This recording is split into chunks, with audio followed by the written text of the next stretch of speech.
Nobody really tells you what happens when your idea actually starts working. Everybody talks about starting a company, right?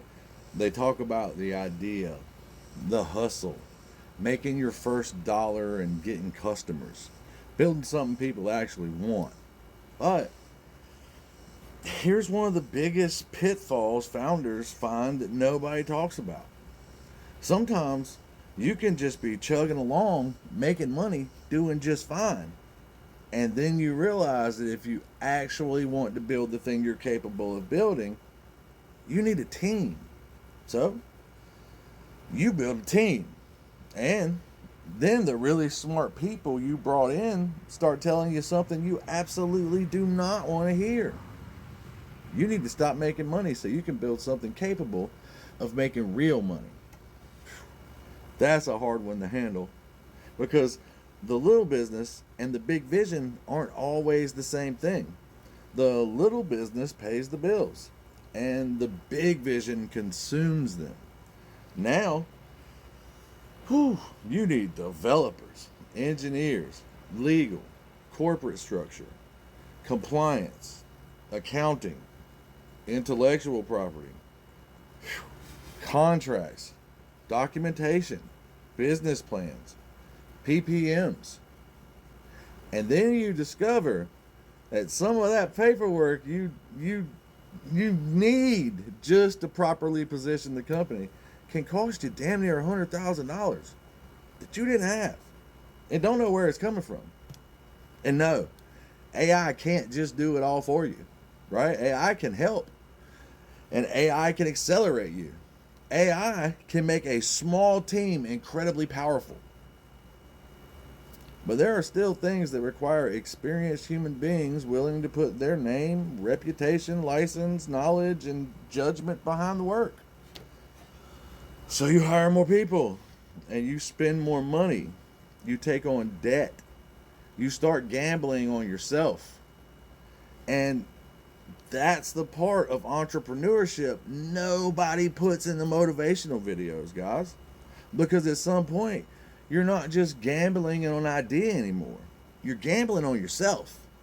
You're betting that everything you've ever learned, and everything you've ever screwed up, and everything you've ever survived, and every skill that you've picked up along the way has prepared you for this moment. That's what happened to me.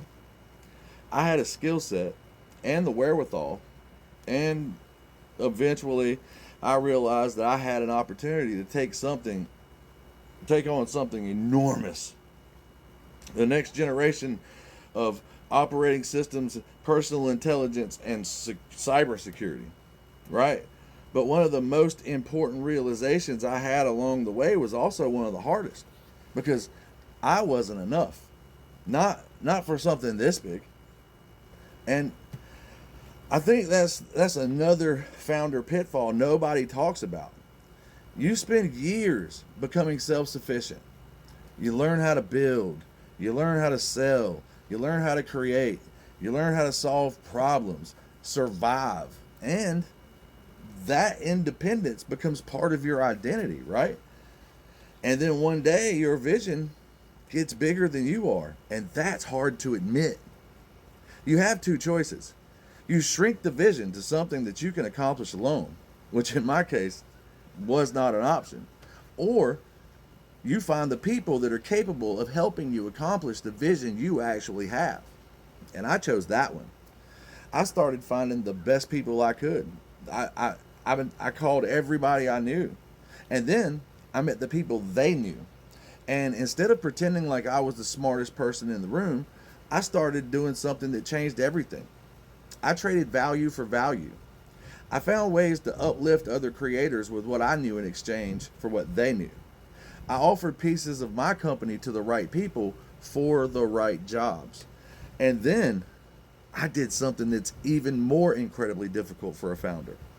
I let them do their jobs. Now, don't get me wrong. They talk to me every day. But I did not build a team so I could micromanage everybody. I built a team because they can do the things I couldn't do. Now, I could, but I needed people. And slowly, something that had existed in my head started becoming real. Not without problems. God knows, not even close. But like 3 months into the build, my wife lost her job. That's the kind of thing that doesn't show up in your business plan. There's no spreadsheet column called what happens when the person helping keep your household afloat suddenly loses their income, right? But life doesn't give a shit about your spreadsheet. So I adapted and I adjusted. I did not die. And I kept the household going. I kept the company going. And I kept the team moving. And for the next 6 months, I kept pushing. There were plenty of moments when the smart financial decision probably would have been to stop. That's not me. And I didn't do that. Not because I knew everything was going to work, but because I didn't. I kept going because I could see what we were building and I knew what we would become. Which brings us to today, right? Today. And here's what I've learned. Everybody has a plan. Having a plan is not what defines you.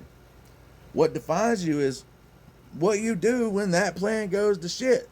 And plan B goes to shit. And plan C doesn't survive contact with reality.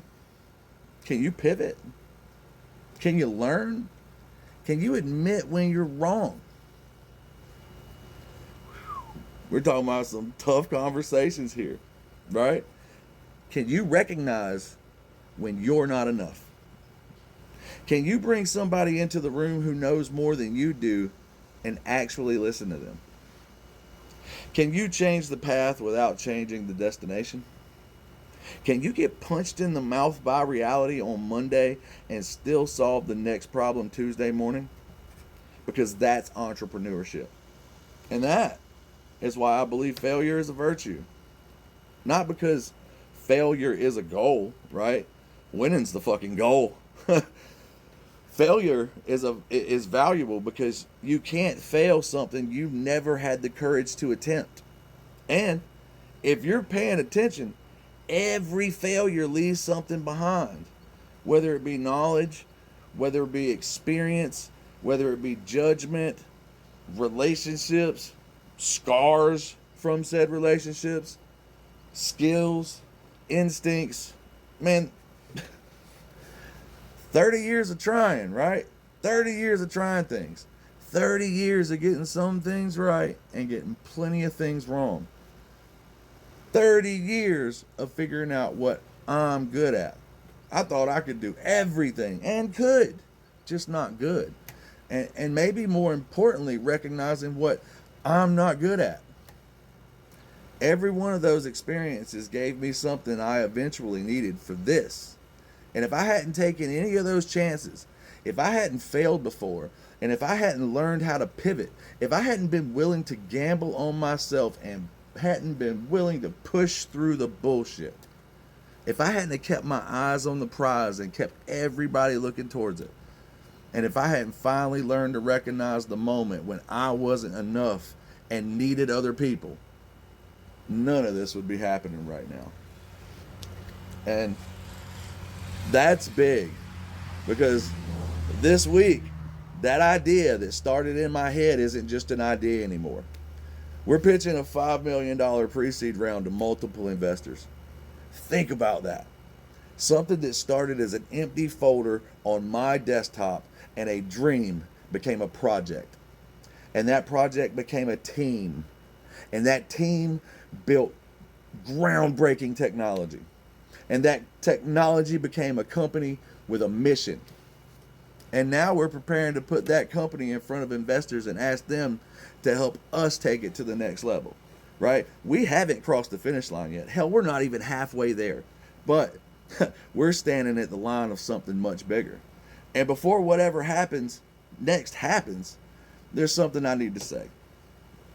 Thank you to my team. Thank you to every person who believed in this enough to put their time, their talent, their reputation, their relationships, and their knowledge behind it. Thank you. You took the thing that was inside of my head and challenged it. You improved it. You helped me build it. You protected it, you structured it, and helped turn it into something real. Now, there are pieces of every one of you in what we're building. And I know something today that I didn't understand nearly as well when I started. Right? A founder may carry the vision, but a great team is what gives that vision a chance to change the world. And that's exactly what we're trying to do. I spent 30 years trying to figure out what I was meant to do. And I believe I finally found it. Put real intelligence at the fingertips of every human being. Not intelligence reserved for giant corporations. Not intelligence that only exists inside of billion-dollar data centers. Boy, it's hot out here, folks. It is hot in southern North Carolina. Not intelligence ordinary people have to perpetually rent from somebody else. Intelligence people can actually possess, control, build with, learn from, create with, and use to build things none of us have ever even imagined. And that's what we're working toward. That's why I took this gamble. That's why I kept going. That's why my team kept going. And that's why this week matters. We're walking into those pitches knowing there's absolutely no guarantee somebody writes us a check. That's entrepreneurship, baby.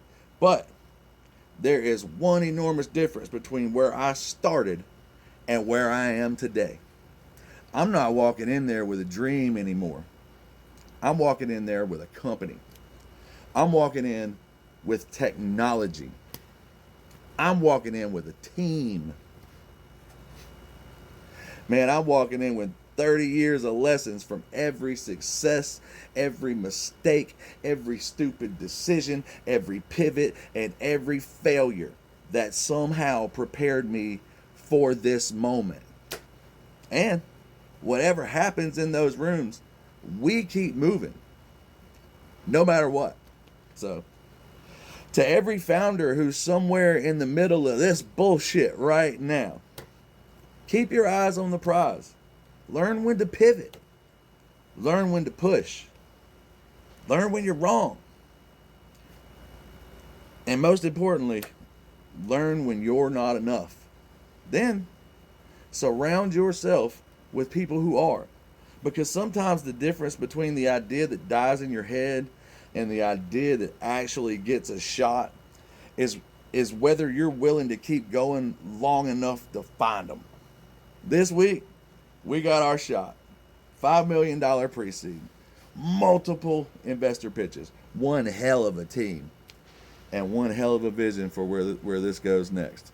So, to my team, thank you. And to everybody else, you better watch closely, because we're just getting started. And Vibe and Hive are on the rise. And the world's about to find out what we've been building. Stay tuned. Stay frosty.